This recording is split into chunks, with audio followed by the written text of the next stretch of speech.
welcome to Board Game Bonkers. This is the Bonkers Show. I'm JC, and today we're going to be discussing This Is Not a Board Game. You probably know what on earth is this all about. We're going to talk about a fictional board game that's on Board Game Geek.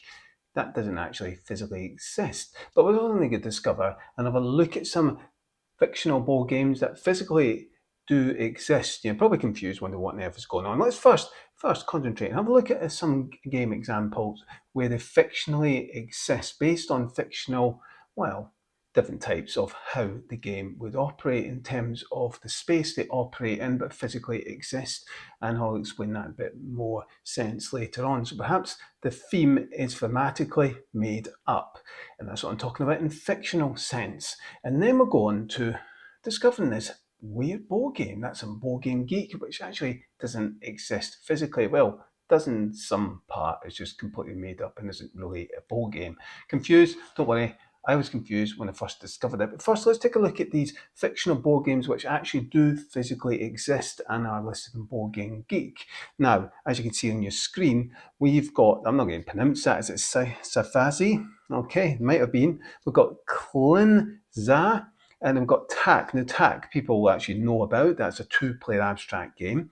And we've got Vispin, and we've got Noble. Is it Laurenti? I don't know, I've probably butchered that. But these are fictional games that actually do physically exist. And they might be based on a fictional theme, for example, and some fictional novel.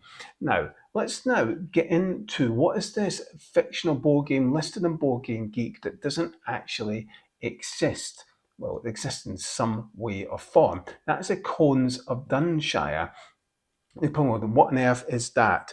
Well, this is a fictional game for 2 to 12 players. It actually is ridiculously large. Cones. Now, it was shown in the Parks and Recreation TV series, which we will get up on the screen and play that clip for you in just a moment. It was also part of Gen Con 2014 when Mayfair brought that to Gen Con and raised some money for charity. And you can see in the pictures ridiculously sized cones, and players were moving them around.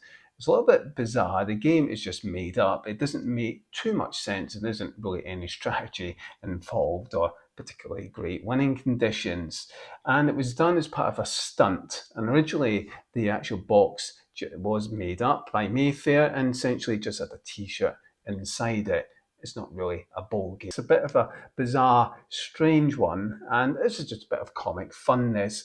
And this was a short video just to explain my confusion when I came across this, because when I was asking Alexa, what is your favourite board game, it came out with this, Cones of Dunshire. I was like, what on earth is the bloody Cones of Dunshire? When I searched for it, I was confused. And when I did a bit of digging, I actually realised this was just a comical stunt and just a bit of fun. So it did raise money for charity, so that is a good thing. It's come from this. And yes, there are plenty of fictional board games that physically exist. They're just based fictionally on some made-up theme. That is all.